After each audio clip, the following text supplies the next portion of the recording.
That is amazing. And it was no wonder that when we reached out to our sphere on what charity to work with, it was very quickly decided who we were going to call onto the podcast. And we're just, I don't know if you can tell, we're a little nervous because we're just excited that we get to have you on and try to share this with, our sphere. Yeah. I didn't know about O.L.I.V.E prior to this conversation. And so I'm excited to learn about what your mission is, how you guys actually help the community, and how we can help you guys do the work that we've all been saying we want done.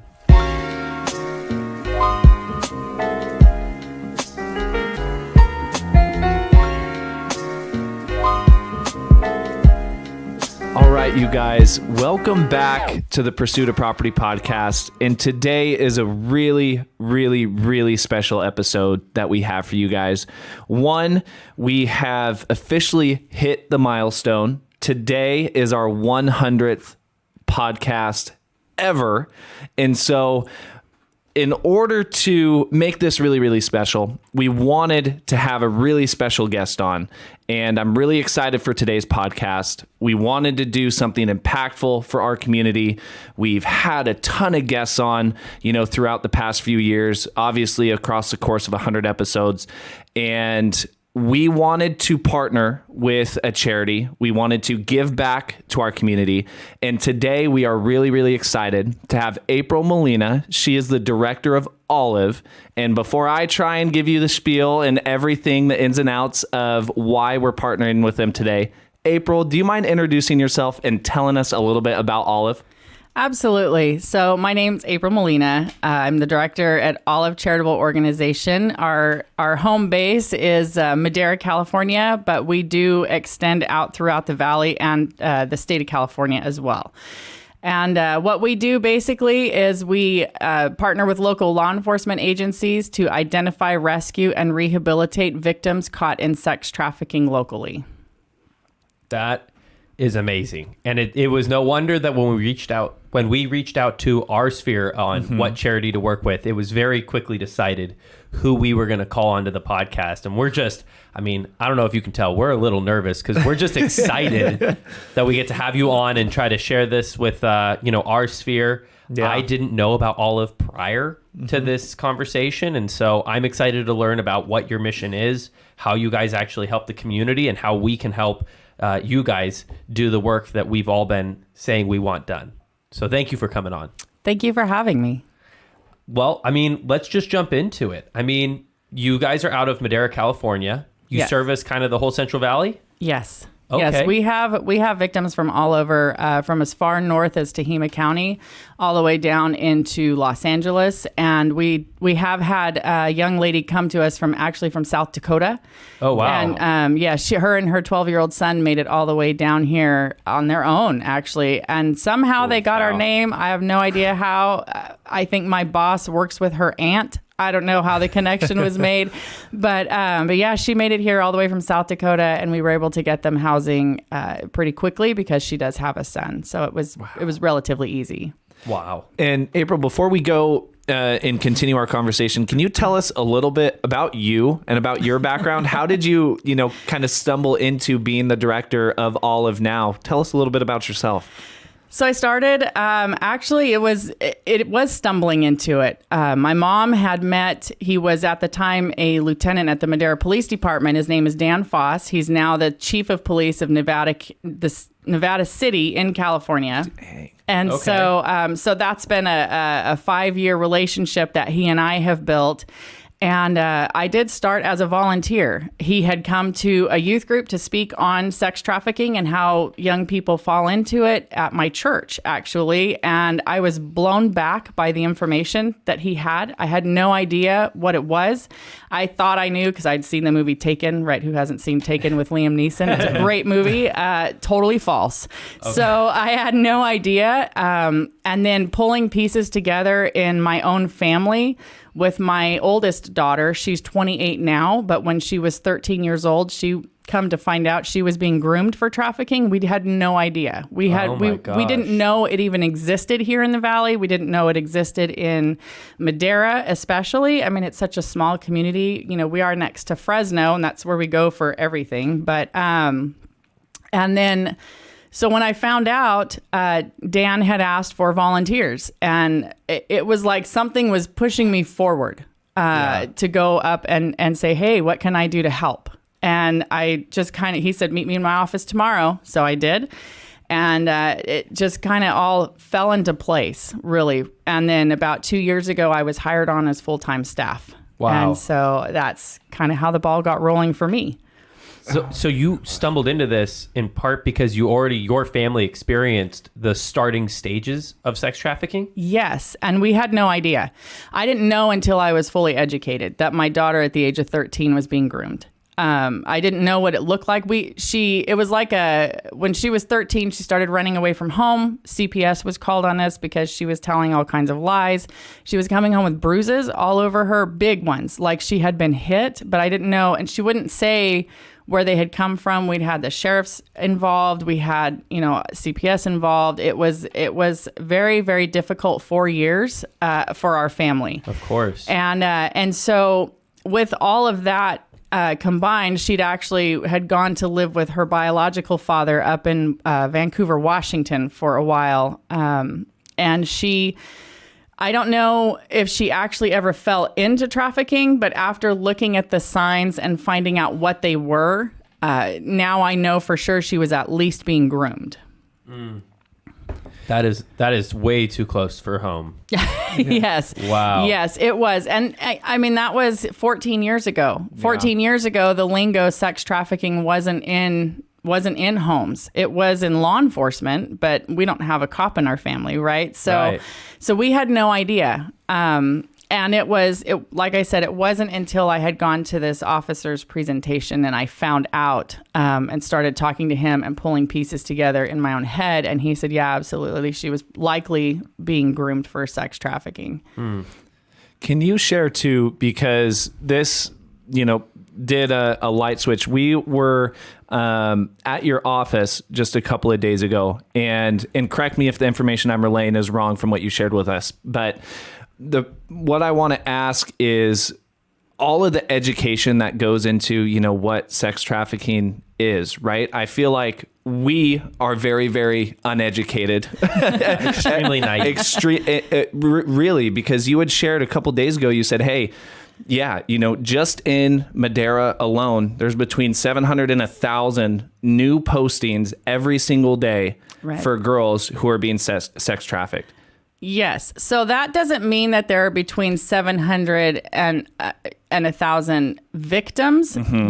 You may have one girl that is on several different websites. Mm-hmm. So actually this morning I looked online and I pulled up that database that we use. It's actually called Spotlight.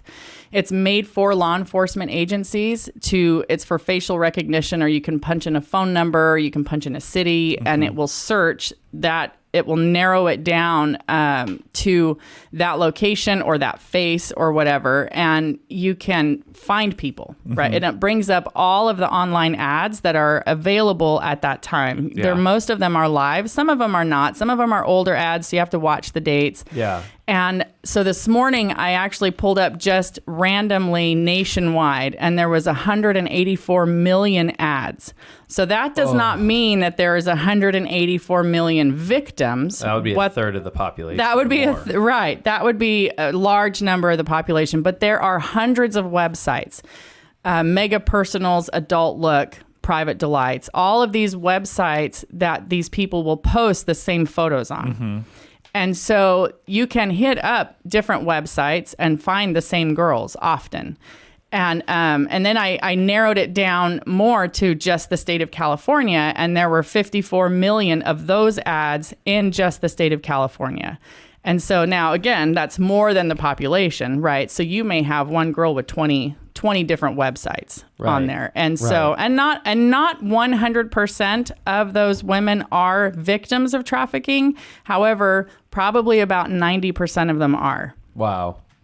So almost a third of all the postings you checked this morning, 54 million out of the 184, 54 are in California. Wow. So talk about a hot spot. We are a hotspot, and I think it's due to the fact that we have the largest population. We have 39 million people in the state of California. Not only that, we have very high concentrated cities. The Bay Area is a big one. Los Angeles is a big one. Sacramento County is a big one, and then down where Anaheim is another hotspot for some reason. I guess I don't know if it has anything to do with just people going there for vacation. I have no idea, but for whatever reason, Anaheim is a big one. I want to kind of solve some of the, is it naivete?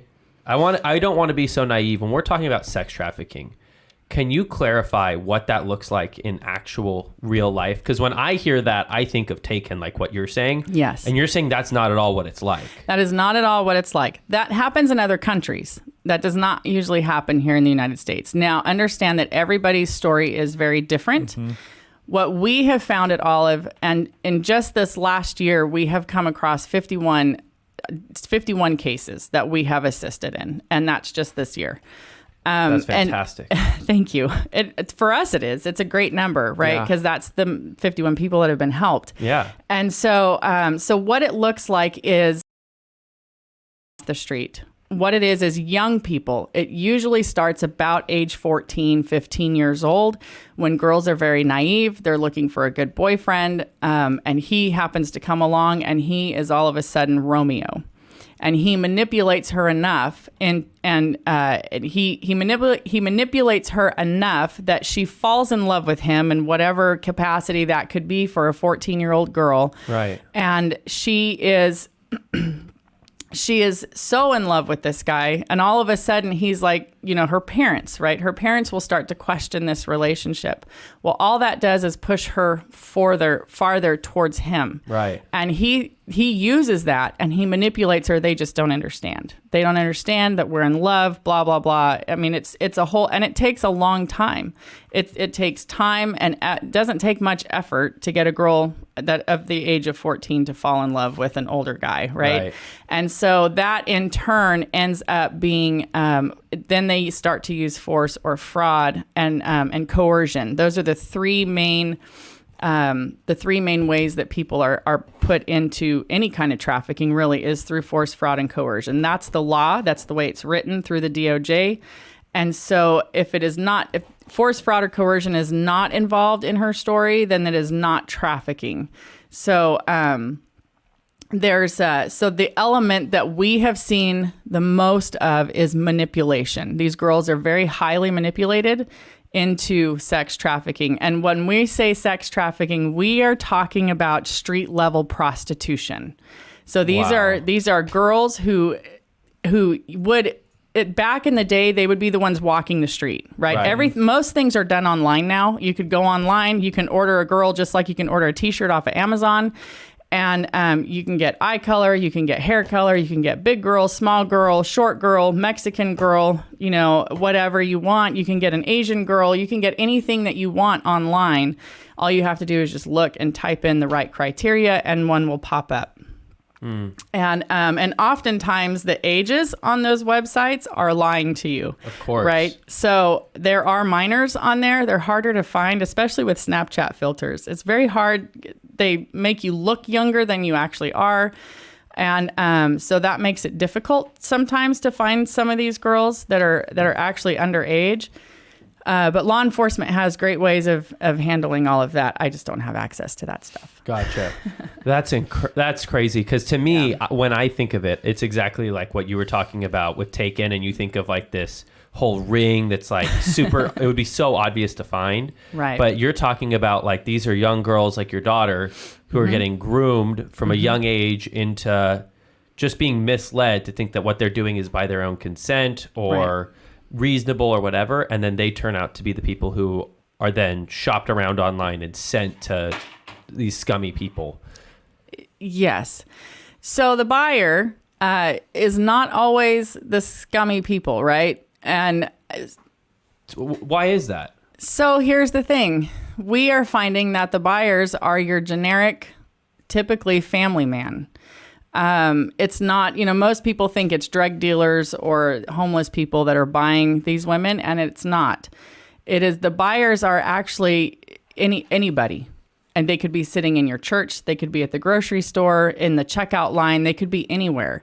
Oftentimes, it's men who travel to conventions. Las Vegas is probably one of the larger hubs for this because there's a lot of conventions in Las Vegas. There's law enforcement conventions, there's medical conventions, there's lawyer conventions, there's insurance conventions. And so when these men are away from their families, that's typically when they, what happens in Vegas stays in Vegas, right? And I so, guess. I mean, so it's not, I don't like to call them scummy only because a lot of times they have issues also. In fact, we have recently partnered with another agency out of Portland, Oregon called the O.L.I.V.E Project. O.L.I.V.E stands for Every Man Protecting Innocent Kids.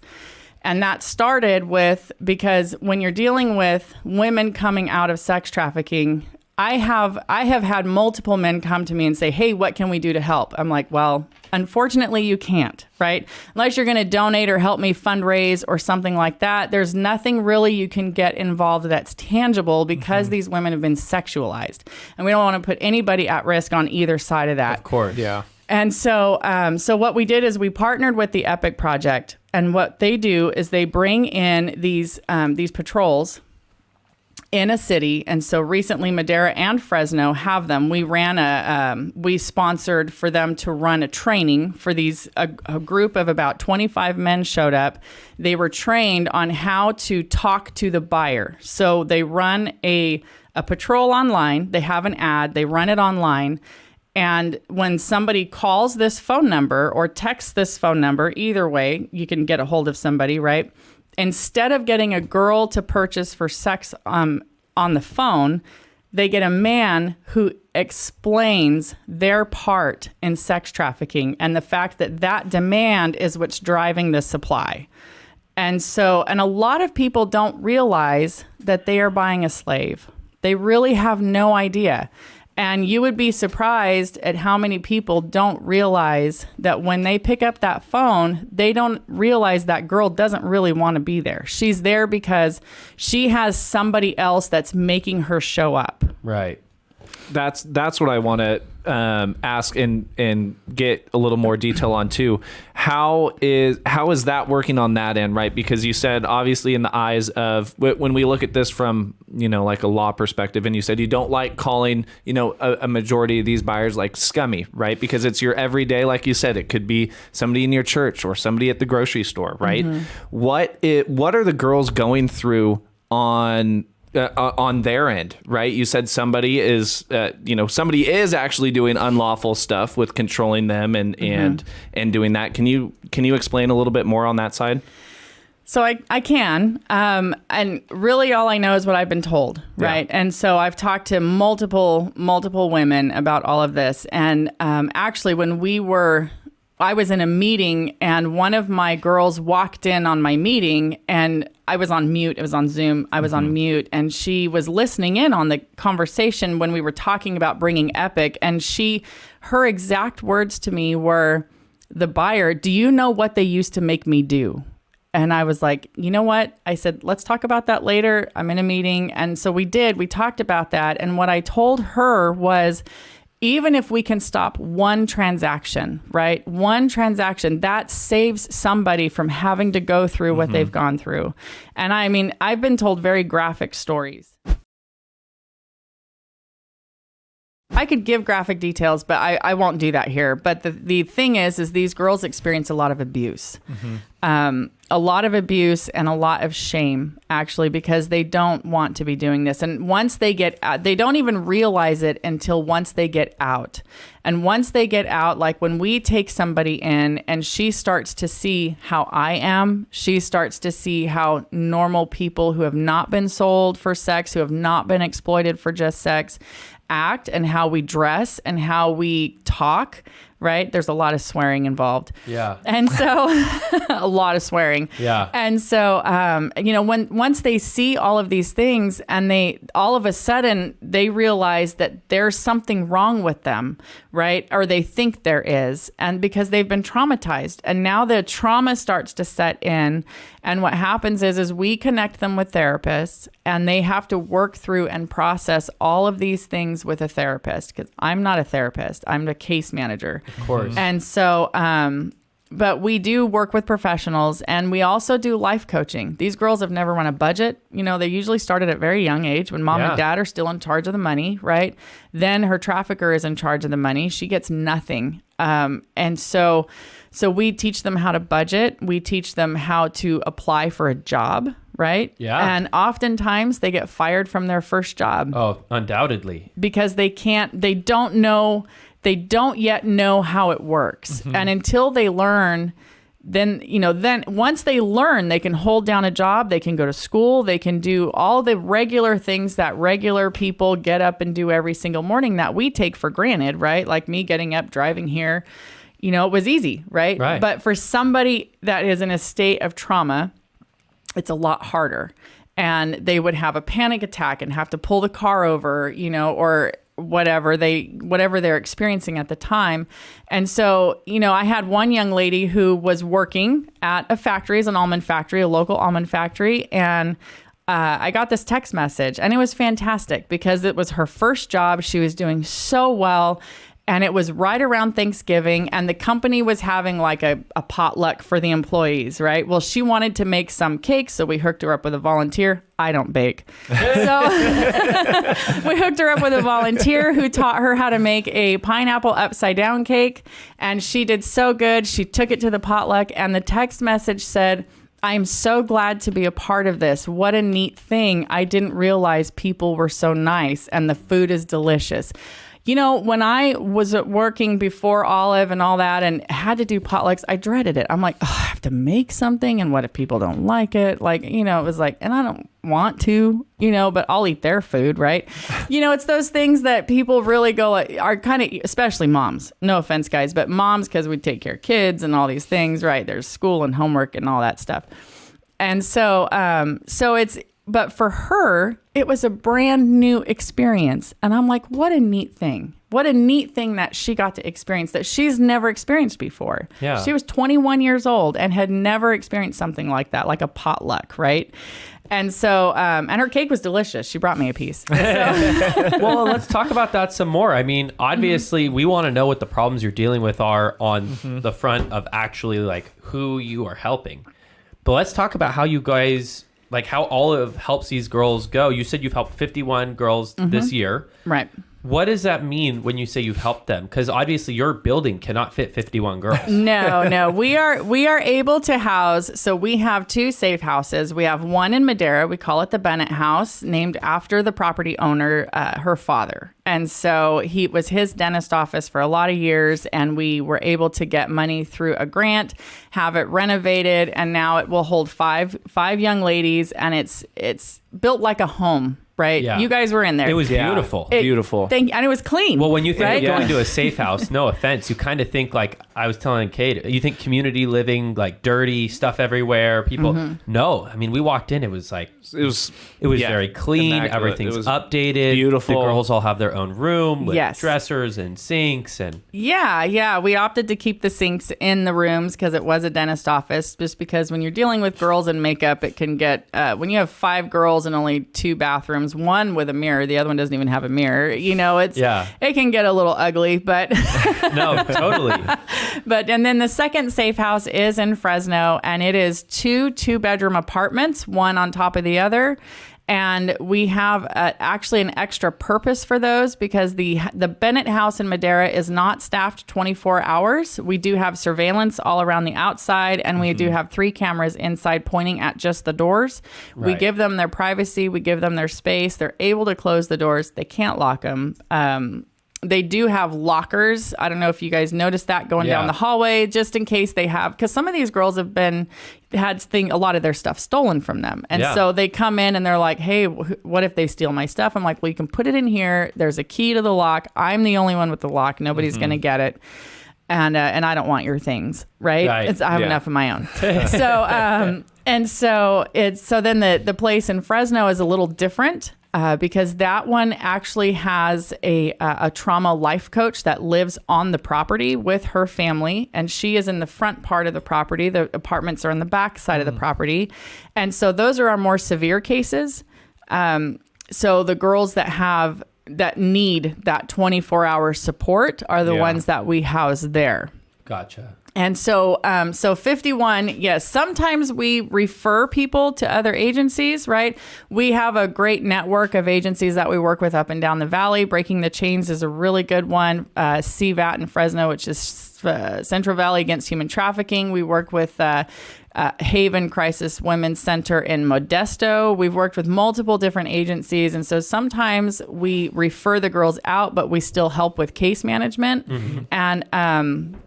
And then there are other times when we have clients who are stepping forward kind of on their own, but still need help. And they're not necessarily housed with us, and they're in their own space, but they still need help. So the state of California is great about giving out money.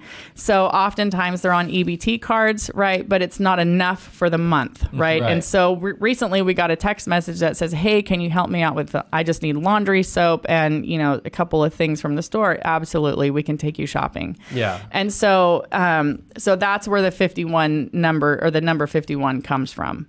And so you mentioned earlier, obviously, like it's hard from where we're sitting to even consider what it would be like starting life that way, especially, it sounds like some of these girls have even more traumatic thoughts than we could even consider. What is that like, trying to be a resource for them and like get somebody on track who's been through that kind of an experience? Like it sounded like you mentioned like life coaching and therapy and also protecting them with housing itself. Yes. But what does that look like to get them back onto, I guess, the road of a normal life?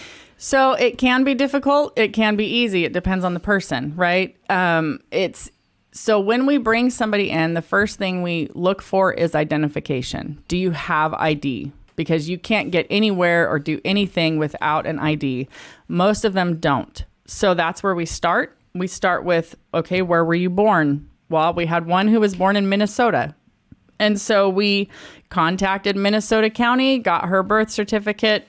From there, we were able to get her a California ID, and then we could get her Social Security card, right? So that's kind of the beginning stage of where everybody starts, is with identification, because you can't get anything without identification. Well, that takes time. It took a month to get the birth certificate from Minnesota, right? So most of the girls are born here in California somewhere, which it's a little faster, I think, just because it's closer. Yeah. But we do have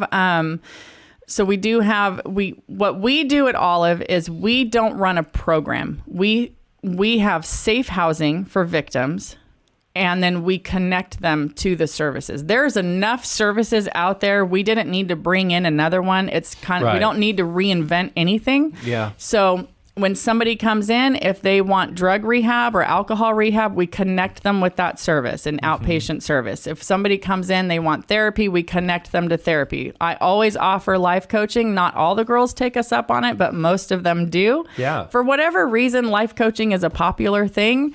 And oftentimes they'll take the life coaching before they take the therapy. And so, we're kind of more the middleman. Yeah. You're acting as the hub. Yes, basically, yes, a hub. The mothership, right? Yeah. Well, and again, you had referenced on the phone Project Safe House. Yes. You are the house that they can stay in while they get all these other aspects put together. Right. And when you're dealing with victims of trauma, I'm not a victim of trauma, right? And I like to go to work and then go home. Yeah. Right. So, of course. So these girls, they use this house, it becomes their home. And so they can go to rehab and then come home and process what they've just learned. Right. So there's all of these different, they can go to school and come home and do homework. They can go to their life coach and come home and do whatever the life coach has said, right? And then I am always there. My office sits right in the middle of this safe house. This way I can see all, hear all, and know all that goes on in that house, right? And we do regular and random drug testing and breathalyzer testing, right? Just to make sure everybody stays clean and sober. The other part to that is when they do mess up, because they will, we don't kick them out. We talk to them and say, what more do you need to kick this habit? Like, do you need more rehab? And we will even pull in a drug counselor, right? I've had this one young lady who has relapsed and relapsed and relapsed and relapsed. Well, it's because she's had these traumatic experiences in her life. And so when something happens, it's her go-to. Well, now we're to a point where she has in place all of these people that she can turn to before she uses, right? Yeah. So, and she's getting to where she uses them now. Well, that took a long time to get to that point, right? Because before it was just, I don't care. I'm just going to go out because it'll make me feel better. Well, she's found out that it doesn't make her feel better. But that took time. And so we give them time for those things to kind of help heal, because it doesn't happen quickly. It doesn't happen overnight. It doesn't even happen in 6 months. It doesn't happen in a year, right? She's been with us 2 years, and she is now going to school to be a drug counselor, of all things, right? She's fantastic. Well, talk about having experience. Right? Yeah. And that's the thing, is she went to a rehab here in Fresno where the people who ran the rehab, these were not people with degrees. These were people with life experience. Yeah. And she listened to them and she learned, and they gave her cell phone numbers. Call me before you use, right? Mm-hmm. And so she has started to do that, and we're super proud of her. And the thing is she did all the work. It's fantastic, because I'm just there. I'm just there to provide the house and transportation and help them schedule, because sometimes, I don't know how they do it, but they double schedule themselves for things. And I'm like, how are you going to be in 2 places at the same time, right? Like, how's that going to look? And so, and then they sit there and they go, I don't know. I thought I could do it. I'm like, why? Why did you think you could do it? It's super funny. But my brother was asked one time, hey, what is it your sister does for a living? And it was funny because he says, she's basically like a mom for prostitutes. And that's what it is, right? Wow. I mean, it's simple things I do every single day. I have 3 kids, and my oldest is 28 now. And so I've been a mom for 28 years. Uh-huh. So I can do those kinds of things, right? Yeah. I can do scheduling. No, you've got to make an appointment for this, right? No, you need to call the insurance company, right? I mean, Yeah. it's, just life things that they don't do when they're on the streets. Can I butt in here? Mm-hmm. You're joking about being their mom. You were mentioning earlier that like 85% or something like that of these girls that you're helping that fall into this sex trafficking world come from foster care? Yes. What was that stat? So that stat actually is a national stat. So I think it's 86% of the foster kids end up in some form of trafficking, whether it's labor or sex. They end up being exploited in some way. That's just crazy. I mean, it shows you like they really do lack parental oversight. And I think that plays a big part if you're, impressionable and you have somebody who coerces you into kind of a trade like that. Yes. That would all make sense. And coming out of it, if you didn't have parents growing up, you didn't have any of the coaching that you get on how to live life. So you really are playing kind of like a mom. Yes, only I don't bake. Yeah, No baking. No baking.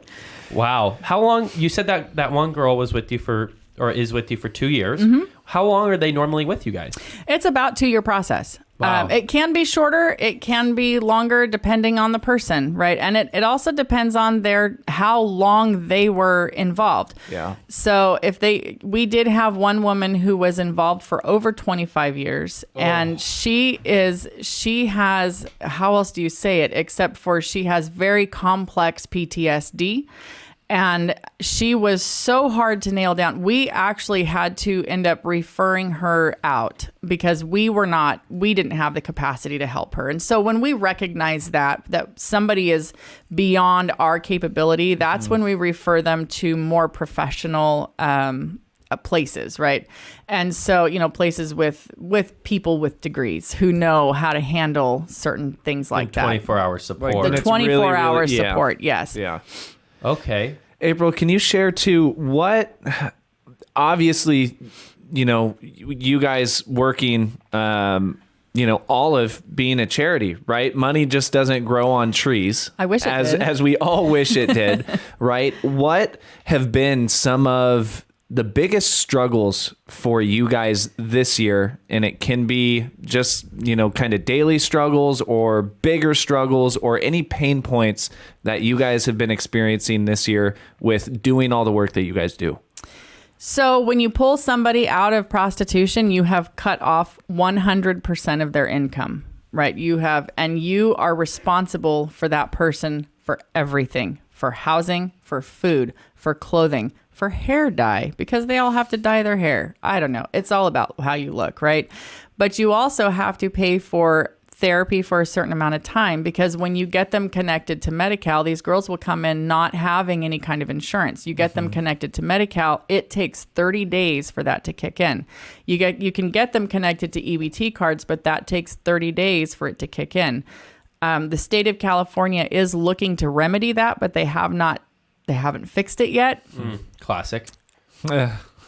I have my own opinions. I'll keep it to myself. And so when you bring somebody in, you are responsible. It costs about $3,000 per month per person to house these young ladies in every capacity. In driving, so there's gas, right? There's car insurance. There's liability insurance for the building. There is all of these things that we have to pay for that, donors, we have a very generous community. It's very, very generous. We just had our big fundraiser. We brought in $27,000. $27,000 is fantastic, but it will only go so far. It'll go 1 month for 10 girls.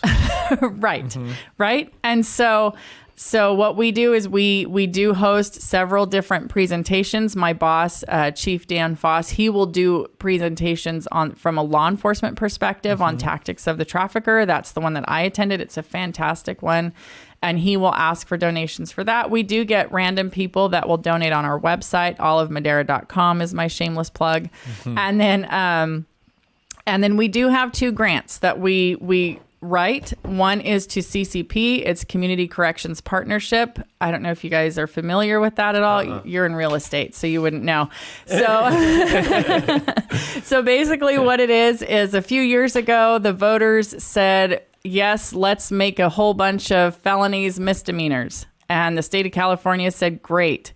So they did that, and it flooded the jail system is what it did. And so the jail system being overwhelmed, they started having to let people out of jail, because what else can you do? There wasn't money to build more. The state doesn't really want to anyway. And so they came up with a solution called AB 109. AB 109 is basically the state of California saying, oh, sorry, here's a bunch of money to funnel into your nonprofits so that you can keep people from returning to jail. So we qualify because prostitution is a crime.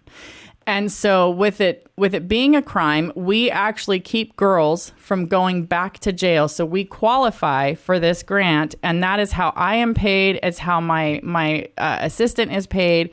So all of our paychecks come from this particular grant. There's a little bit left over for direct services for the girls. And then we have a second grant through Community Development Block Grant through the city of Madera that is only for rent on the house. So we have and then we do have some larger donors. And so we'll do another fundraiser at the end of this year. We'll call in all of our larger donors. They usually write big checks, that kind of thing. But so those are our 3 main sources. We're looking to kind of diversify in the next couple of years on bringing in some different grants and some different funding sources. Yeah.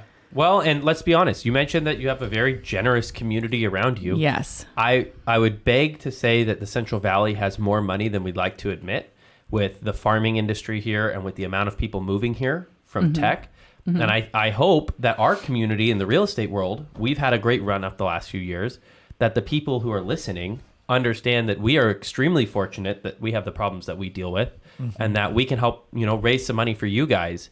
It sounds like you spend you said it was $1,000 or $3,000 per girl per month. Yes. And you're constantly housing somewhere between, 5 and 10 girls.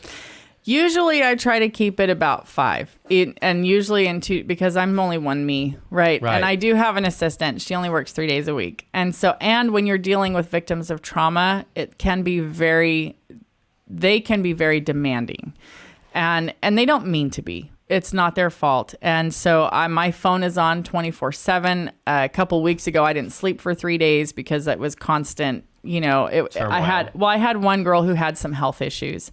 And, like last year we had one who came in with stage 4 cirrhosis of the liver. Mm-hmm. And so and she just was constantly needing medical attention. Mm-hmm. And it would be the middle of the night. She would get up and she would fall or something. And the other girls would call me. I would say, call 911. I would have to go out there, which was fine. It's great. And I love what I do, but it can be a lot of hours, I guess.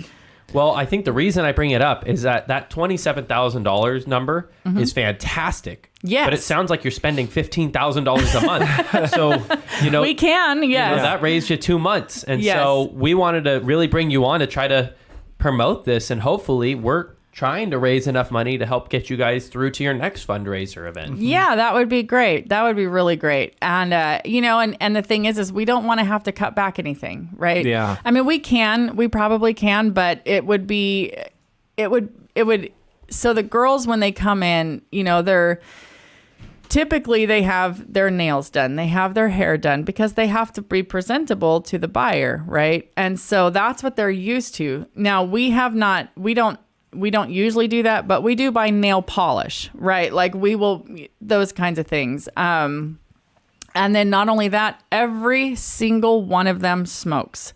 And so, when you're dealing with people who have been addicted to heroin, cocaine, or meth, nicotine is the least of our worries. That's exactly and right. so if I have to go out and buy a pack of cigarettes, I will go out and buy a pack of cigarettes, right? Well, cigarettes are expensive. It's actually more expensive than meth. I believe it. Yeah. And so, so these are the kinds of things that we do. They're small to probably most of us, but to these girls, it means a lot. Well, to these girls, if all you have control over is the color of your hair and the color of your nails, and if you get to smoke a cigarette or not, right? That's a pretty controlled life. Yes. So giving them at least a few opportunities to make decisions for themselves has to be good. Yes. And we give them the opportunity to have that choice. And that's what it's all about, is giving them a choice. Totally get it. April, what about volunteers? I know you touched on something a little bit earlier where, a lot of guy volunteers, and you guys obviously connected and partnered with that organization in mm-hmm. Portland and kind of ran that.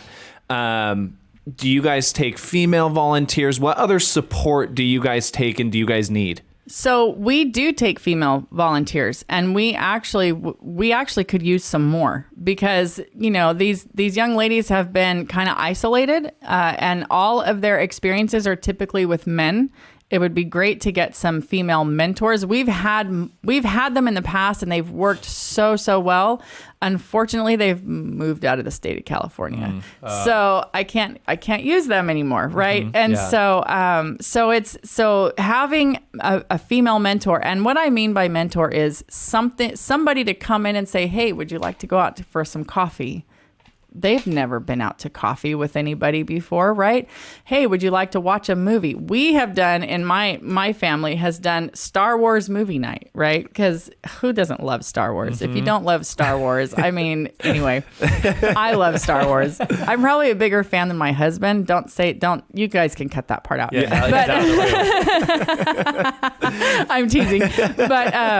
But so we've done things like that, right? But it's spending some quality time, because what we try very hard to do is build a community around mm-hmm. these girls, because it is the only way to empower them, right? O.L.I.V.E is an acronym, stands for Overcoming Limitations Through Intervention, Value, and Empowerment. We are the intervention. They learn the value through the people who empower them. And so the more people we can get to help empower them, the more value they have, because they have been so devalued and so degraded over so much time that it becomes their norm. Absolutely. Well, I mean, before we do the last plug for how people can give, is there anything you can leave, I guess, to the people listening? Because we're going to have a lot more than our normal just crew of younger people listening about investing. What can you leave them with so that they feel like what they're doing is helping? Is there anything else that you want to share? I know, if you don't mind, I'm going to interject. You listed, when we met with you a couple days ago, you listed like 3 different websites that can you list those for people listening? Because you were like, hey, between these 3 websites, that's where you can really get a good grasp of not only what's going on, but you plug those and then anything else you were thinking. Yes. So yes, I always try to leave. Yes, I always try to leave with 3 different websites. So the Human Trafficking Hotline, it's the National Human Trafficking Hotline. The number actually is 888-373-7888. They did that on purpose to make it easy to remember. But they do have a website, and that website is full of information, full of statistics, and it's broken down by state. And then the second website is the polarisproject.org. And that one is fantastic because what it does is it breaks down the myths and misconceptions of human trafficking, right? And then the third one is called Exodus Cry. And they have excellent videos on why vulnerability is such a key factor in human trafficking, and is prostitution really a choice when it preys on the vulnerable. And then anything else. So I would actually like to plug right here in Fresno is a great educational and prevention organization called the Central Valley Justice Coalition, and that website is justiceco.org. Krista Weens is a good friend of mine, and she's the director now, and she reaches young people. She reaches all people, any capacity. She goes, she speaks, and they have a class that's actually through Fresno Pacific University called Human Trafficking. I think it's called Understanding Human Trafficking, and it's like a 3 to 4 hour course that you can take at the university. And so there's a multitude of ways to learn more, right? I mean, I could sit here and drone off a whole bunch of numbers, but it gets dull. But when you're sitting down and you're reading it, it can be overwhelming, and it's good to be able to set it aside for a little while. Absolutely. Well, we're super grateful you came on. We're going to take a second. For the 100th episode, we wanted to sit down with somebody like you, April, in order to help plug our community. And I'm going to talk directly to the listeners here. Over the last 3 years and 100 episodes, we've never once asked you guys to give us money. We've never once asked for any kind of income from this project. We've never asked you guys to listen to sponsors or have to listen to any advertisers at all. We've always been a proponent of giving freely and giving back to the community. And so we wanted to give you guys an opportunity, Cade and I did, to have an opportunity to give back to, in this case, the Central Valley and through O.L.I.V.E in Madera, to help people who are much less fortunate than us. And so if you have made any money, if you have gotten any value from any of our episodes, or if you just feel inclined to give back because that's who you are, we are going to have all of the donation information in the description below. There's a GoFundMe, and all of the funds go directly to O.L.I.V.E. They do not touch our hands. They do not touch April's hands. They go straight to the girls, and they are going to be used to help protect our community. So we ask sincerely, we're trying to raise $30,000 or more to help. That's 10 months or 1 month for 10 girls, or almost a year for 1 girl.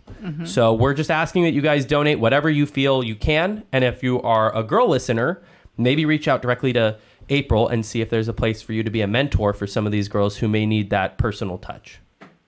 Thank you. Absolutely. Cade, anything to add? Hit the nail on the head. Hit the nail on the head.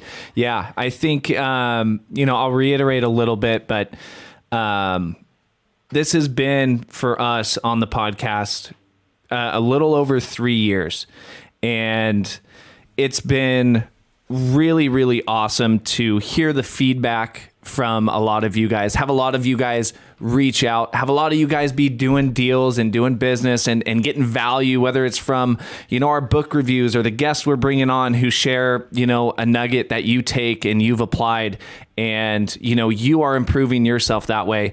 I think this really epitomizes what our podcast is about. We are about the community. We are about building relationships. We are about giving freely. And I think this, I couldn't have thought of a better way to really cap off this 100th episode. And we've got an aggressive goal, and I know we both want to beat it. And I know for all of that money to be going to O.L.I.V.E and, all of the girls and all the value it's going to provide, I'll recap that. If you guys are, have it in your hearts, we ask that check out the GoFundMe in the link below. All funds will go to O.L.I.V.E and all the girls they support. So thank all of you guys for listening. And I think that caps off our 100th podcast. Thank you so much for coming on, April. We really appreciate it. Thank you for having me. It was great. Awesome.